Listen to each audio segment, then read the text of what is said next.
I'm still working inside GammaTweak.psd inside the 14 levels curves folder. You may recall in the previous exercise, we went ahead and painted a selection with a quick selection tool and then refined it using the refine edge command. Now we're ready to create another adjustment layer that will open up those shadows, and we're going to put that adjustment layer on top of the existing one. So go ahead and click on the custom levels adjustment, and I'm going to apply another levels adjustment layer.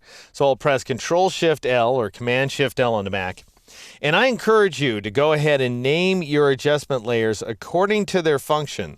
So in this case, I'd call mine Shadow Brightener, for example, because that's what it's going to do.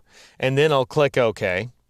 And up comes the adjustments panel with a histogram that represents the composite view. So in other words, I'm seeing the histogram of the selection that's a combination of the background image and the custom levels adjustment layer working together. And that's the way the adjustment layers work. They build on top of each other. All right, but it's not accurate, so I could update it by clicking on this little warning icon. Not all that much different, but worth doing.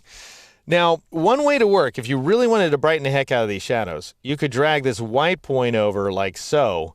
And notice that goes ahead and applies a kind of underlighting to the awning, which you might find to be beneficial. It's definitely a little bit surreal, I would say. However, what you have to bear in mind is that it's very possible that we're going to be drawing out a lot of noise inside of those shadows, because this is a pretty significant tweak that we're applying, and we're heaping it on top of another adjustment layer. So it's basically one color adjustment on top of another one. That's bound to get a little bit destructive, just something to bear in mind. So you want to take it easy. I'm going to take that white point value back up to 255, and I'm going to focus my attention on the gamma value. So I'll press Shift up arrow 3 times in a row to raise that value to 1.3.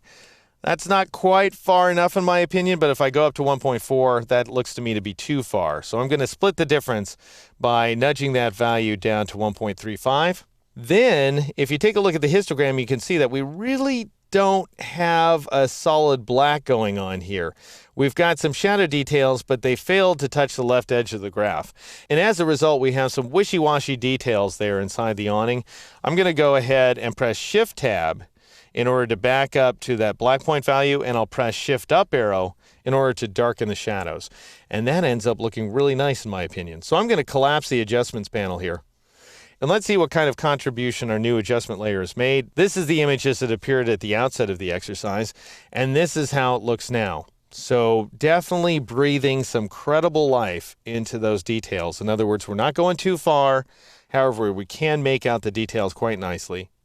Now, another thing I'd like to do is show you the difference between this, our custom adjustment, and the blended automatic adjustments that we applied a few exercises back. And they're available to us right there, the auto adjustment group.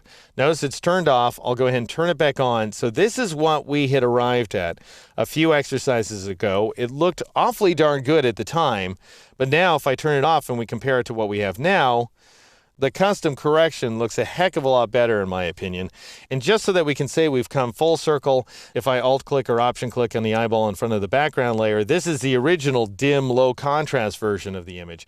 And this is the image as it appears now, thanks to 2 levels adjustments working together here inside Photoshop.